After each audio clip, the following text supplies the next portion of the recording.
नमस्कार साथियों, स्वागत है आपके अपने YouTube चैनल में। नरेश मेहता के खंड काव्य पढ़ रहे हैं। आज उनका खंड काव्य शबरी पढ़ेंगे। शबरी खंड काव्य का प्रकाशन वर्ष 1977 ईस्वी है, लिख लीजिएगा। पढ़ना शुरू करते हैं। श्री नरेश मेहता कृत शबरी रामायण की घटना पर आधारित आधुनिक खंड काव्य है, जिसमें आज की विकट समस्या वर्ण व्यवस्था के ऊपर प्रश्न चिन्ह उठाया गया है। कवि ने प्राचीन काल से चले आ रहे इस प्रश्न को नवीन संदर्भ में प्रस्तुत किया है। यह खंड काव्य सरल भाषा में लिखित 5 सर्गों में विभाजित है। किसी भी व्यक्ति को यह पूर्ण स्वतंत्रता रहती है कि वह अपने कर्मों द्वारा ऊर्ध्वा को प्राप्त करे, कामयाबी को प्राप्त करे, ऊंचा स्थान। ठीक है, यही मूल संवेदना इस खंड काव्य में भी है कि अंत्य जाति से संबंधित व्यक्ति भी अपने कर्मों में ऊर्ध्वता प्राप्त कर सकता है। व्यक्ति की असीमता क्या है? अहम भाव को जानना या स्वयं को जागना। ठीक है, स्वयं जागृति कह सकते हैं या अहम भाव को जानना। अहम भाव, अहंकार का भाव। ठीक है, ठीक है, अहम भाव कह सकते हैं। ओके, ऐसे। ओके, तो व्यक्ति की असीमता का आग्रह और प्रतिष्ठा आज के युग का अत्यंत महत्वपूर्ण प्रश्न है। निम्नतम धरातल पर फेंका हुआ व्यक्ति भी अपनी असीमता को पहचान कर, मतलब स्वयं को पहचान कर, अपने भीतर के प्रकाश को अलोकित कर महान से महान लक्ष्य भी प्राप्त कर सकता है। शबरी इसी असीमता बोध का प्रतीक चरित्र है। शबरी एक ऐसी परिवार की सदस्य थी जिसमें दिन रात हिंसा के ही दर्शन होते थे। शबरी खंड काव्य का दूसरा महत्वपूर्ण प्रश्न स्त्री पुरुष संबंधों से घिरा है।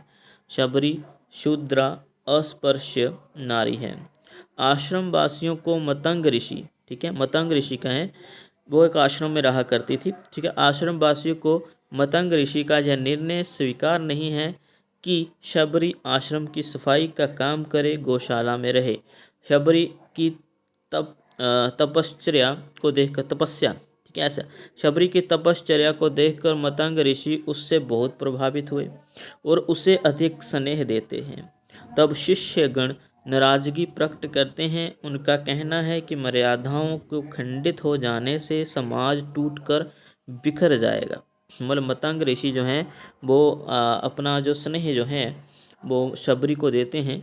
ठीक है, लेकिन उसके जो शिष्य हैं मतंग ऋषि के, वो नहीं चाहते हैं कि जो मर्यादा टूटे और शबरी जैसी शूद्र स्त्री को अधिक स्नेह दिया जाए, उसको आश्रम में भटकने दिया जाए या गौशाला में रहने से भी वंचित कर दिया जाए। वो यही चाहते हैं। ठीक है, आगे बढ़ते हैं। धर्म के पहले समाज है, इसलिए सामाजिक नियमों के अनुसार शूद्रों को यज्ञ भाग पूजन नहीं करना चाहिए। कवि यहाँ स्पष्ट करना चाहते हैं कि समाज में गली सड़ी परंपराओं और रूढ़ियों को तोड़ने वाले ज्ञानी पुरुषों को समाज अनेक बार बहिष्कृत कर देता है।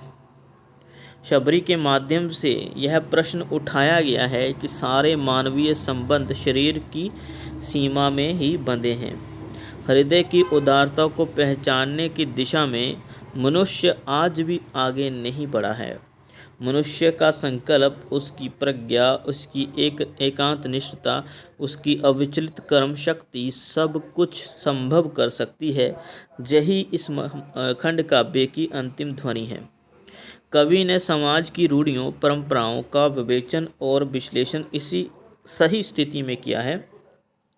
इसलिए सरल भाषा में रचित यह छंदोबद्ध खंड काव्य शिल्प के स्तर पर श्रेष्ठ न होकर भी समस्याओं की अभिव्यक्ति का संगत और समीचीन आयाम बन पाया है।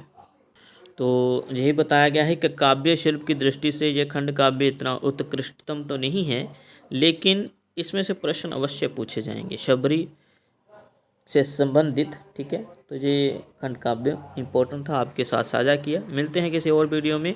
बहुत सारे रचनाकारों को करवाना है, अभी हिंदी व्याकरण भी आरंभ करवानी है। मिलते हैं किसी अलग वीडियो में। धन्यवाद।